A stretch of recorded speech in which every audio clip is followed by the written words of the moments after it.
Ang lihim na mayamang tao, Kabanata 44. Maaaring hindi nagkaintindihan ang lahat ng tamaan niya si Elena at ang iba pang mga batang babae. Kasabay nito, naramdaman ni Gerald na medyo kakaiba sa loob. Nagtataka siya kung ano ang magiging reaksyon nina Alice at Jack Ellen. Kung alam nila na ang batang boss na pinag-uusapan nila ay siya. Alice, bakit hindi mo sinabi sa akin na narito ka? Panipi. Habang sabik na tinatalakay ng lahat ang restaurant, si Quinton, na bihis sa pormal na kasuotan, ay lumakad kasama si Harold. Sa tabi niya, lalong gwapo si Quinton ngayon. At least, ang gwapo talaga niya sa harap ng grupo ng mga batang babae. Nakita kong abala ka sa pakikisalamuha at pag-aliw sa iyong mga customer, pagod ka na ba? Ngumiti si Alice habang nagsasalita ng marahan. Hindi pa siya nakakarelasyon noon at hindi siya ang uri ng batang babae na kumikilos ng maayos sa harap ng mga tao na kung saan ay palaging kumilos ang kanyang kasama sa silid na si Jack Ellen. Sa makatuwid, mahiya lang siyang makapagsalita. Ayos lang ako, ang ilan sa mga tiyuhin at may-ari ng mga negosyo sa Mayberry Commercial Street ay bumisita sa amin ngayon. Nahanap ko na lang ang isang table para sa kanila. Halika, Alice. We'll get you guys a table now, sagot ni Quinton na may maliwanag. Nangiti sa labi. Sa oras na ito, bigla niyang nakita si Gerald na nakatayo sa likuran ng karamihan. Hinawakan ni Gerald ang isang maliit na kabayong kahoy na inilagay sa isang stand. Ang maliit na kahoy na kahoy ay mukhang napakahusay at ito ay gawa sa sandalwood. Agad na naakit nito si Gerald. Napuno siya ng pag-usisa sa sandaling ito. Hoy, napakarupok ng bagay na iyon. Ingat ka lang, Kuya Gerald. Panipi, mabilis na sinabi ni Quinton sa isang sarkastikong tono. Sa katunayan, medyo hindi pa nasama at naiinggit si Quinton kay Gerald dahil pinahiya siya sa Wayfair Mountain Entertainment. Oo, kahit na ang tanging dahilan na kayang dalhin sila ni Gerald upang masiyahan sa isang marangyang pagkain sa loob ng Wayfair Mountain Entertainment ay dahil inutang siya ni Zack ng isang pabor para sa pagligtas ng buhay ng kanyang anak na babae, si Quinton ay inggit pa rin sa kanya. Gayunpaman, medyo gumaan ang pakiramdam ni Quinton sapagkat ang kanyang pamilya ay pamilyar na kay Zack.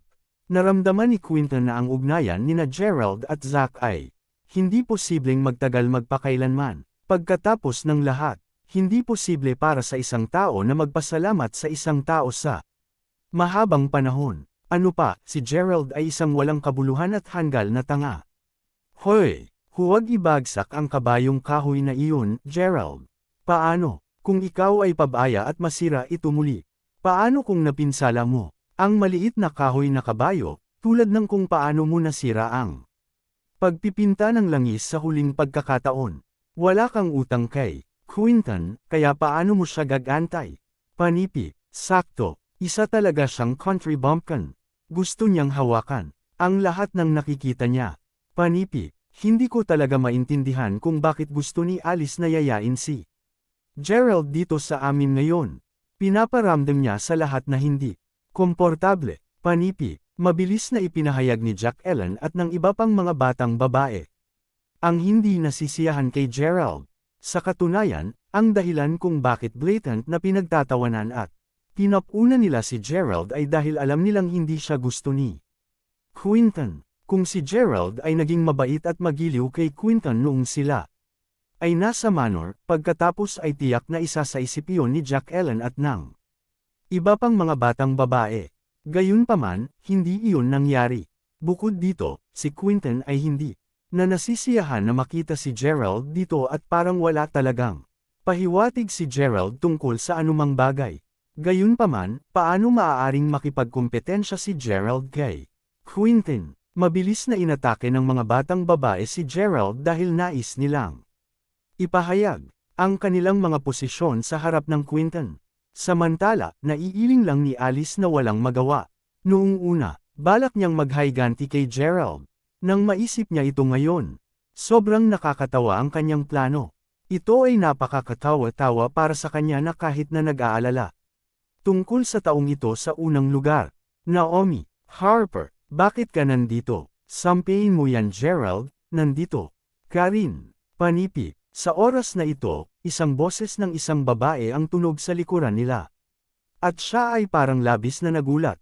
Nang marinig ni Gerald ang boses ng babaeng ito, inangat niya ang kanyang ulo at tumalikod, napagtanto lamang na si Xavier pala iyon. Ang lihim na mayamang tao, Kabanata 45. Si Xavier ay nakahawak sa braso ni Yuri sa isang malapit na pamamaraan sa oras na ito. Nagulat siyang tiningnan sina Gerald, Naomi, at iba pa. Hindi inaasahan, makakaya rin nilang dumalo sa isang napakataas na okasyon. Napatingin si Gerald kay Xavier at nakita niyang nakadamit ito ng ginto at pilak. Pagkatapos nito, biglang naisip ni Gerald ang singsing na brilyante na binili ni Yuri para kay Xavier kanina ngayon. Dapat na binili niya ang lahat ng mga item na ito upang maisusuot ni Xavier sa seremonya ng pagbubukas ng Grand Marshal Restaurant. Ngayong gabi, si Xavier ay mukhang sobrang mayabang at masaya sa oras na ito.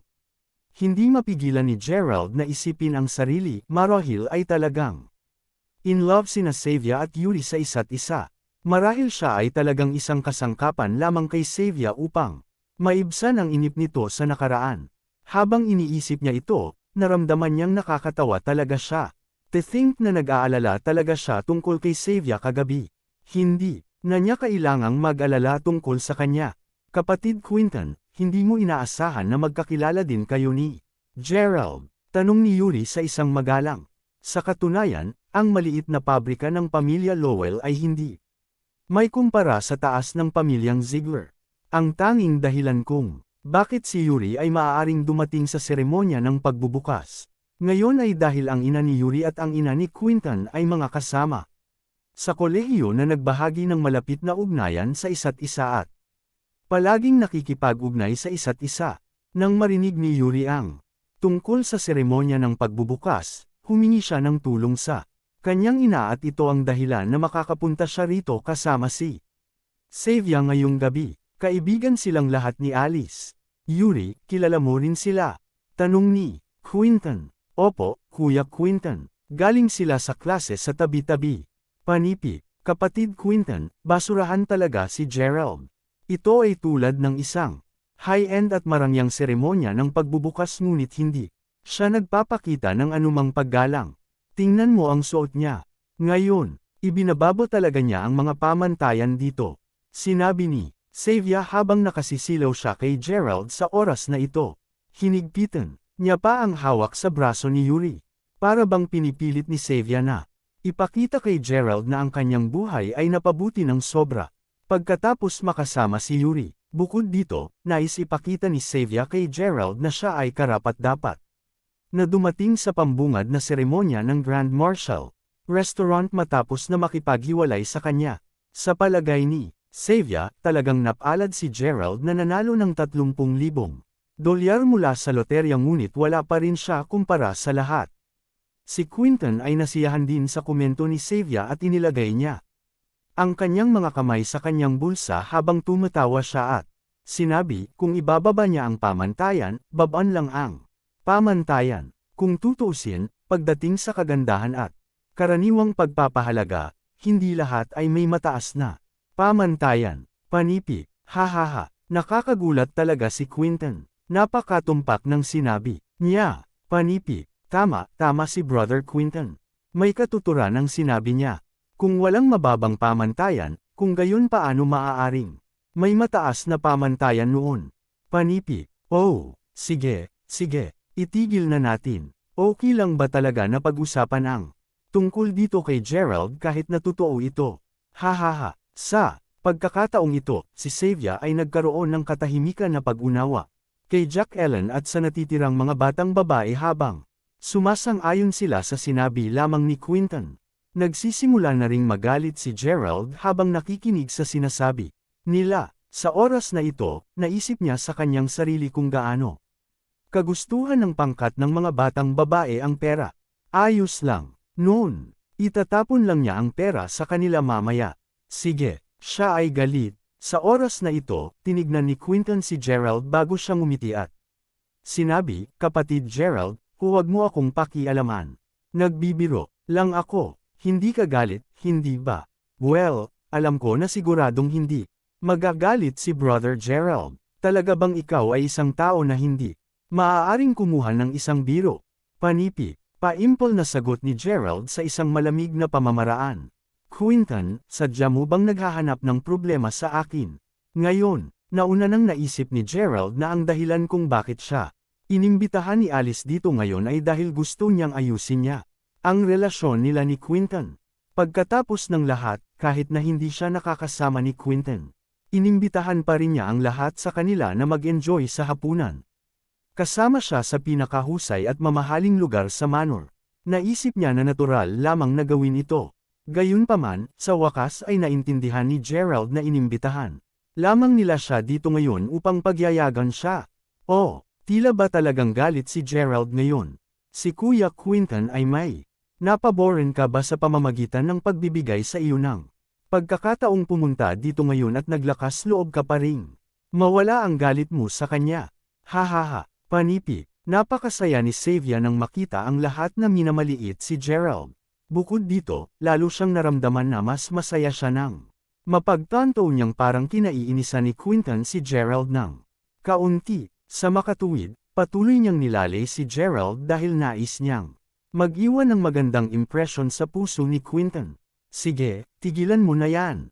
Quinton, nasaan ang talahan na yan na iyong inilaan para sa amin? Mabilis na nagtanong si Alice sa oras na ito.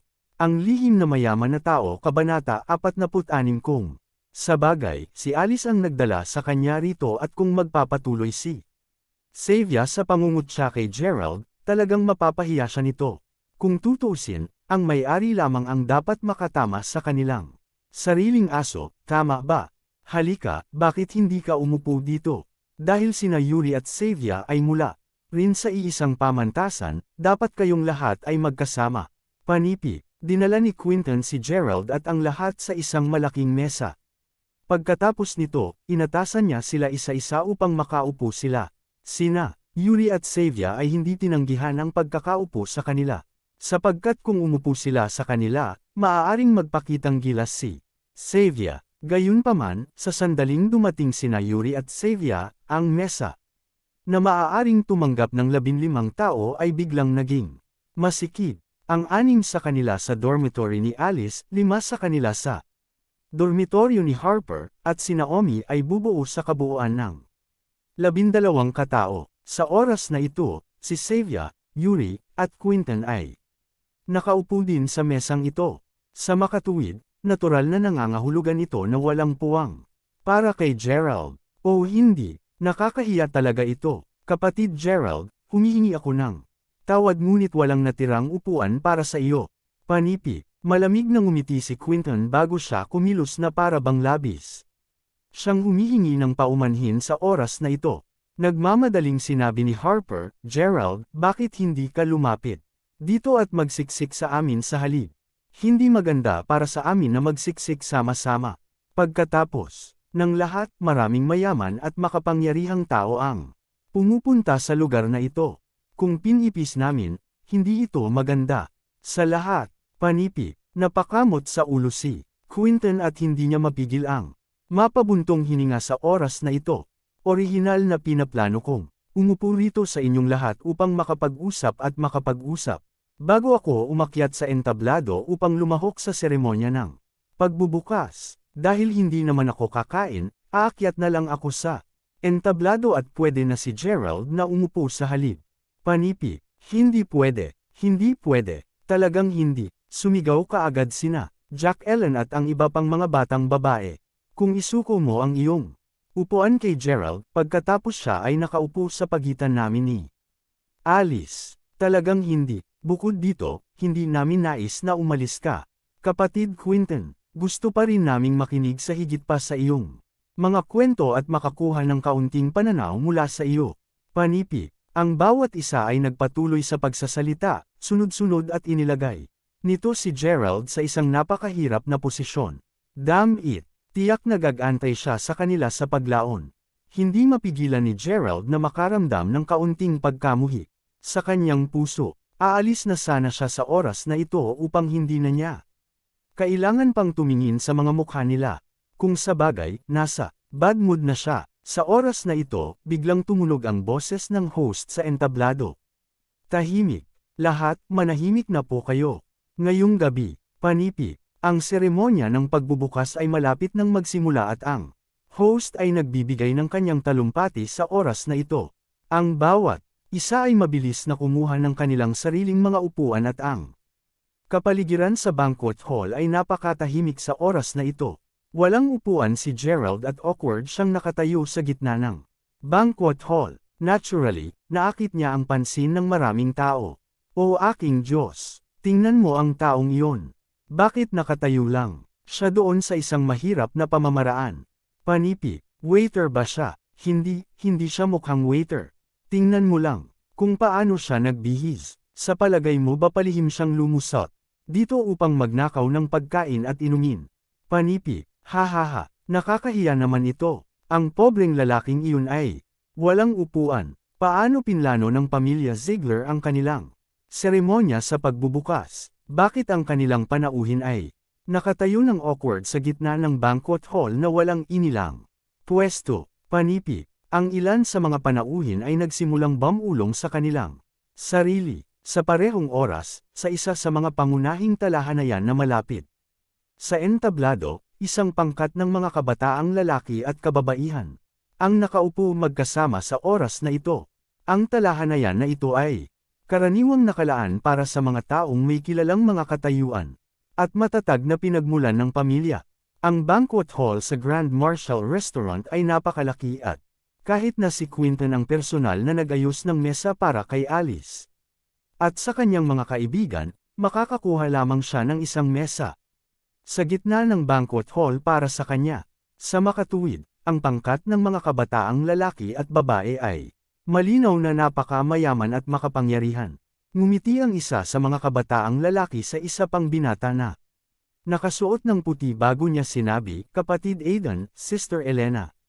Tingnan mo iyan. Sa palagay ko nag-ulo ngayon ang Grand Marshal Restaurant. Hahaha, may isang tao talaga na pumasok dito upang humingi ng pagkain." Panipi, ang mga binata na nakasuot ng puti ay mabilis na itinaas ang kanyang ulo habang sumulyap sa direksyon na tinuturo ng kasama niya. Matapos nito, pinahid niya ang kanyang mga mata upang kumpirmahin na hindi niya nakikita ang mga bagay bago siya bulalas, damit. Si G. Crawford. Panipi, pagkarinig niya ng salitang si Crawford, Elena, na palaging sobrang lamig at walang pakialam, ay biglang itinaas ang kanyang ulo dahil nagulat siya. Sa katunayan, naalala pa rin ni Elena ang hitsura ni Gerald nang makita siya sa unang pagkakataon.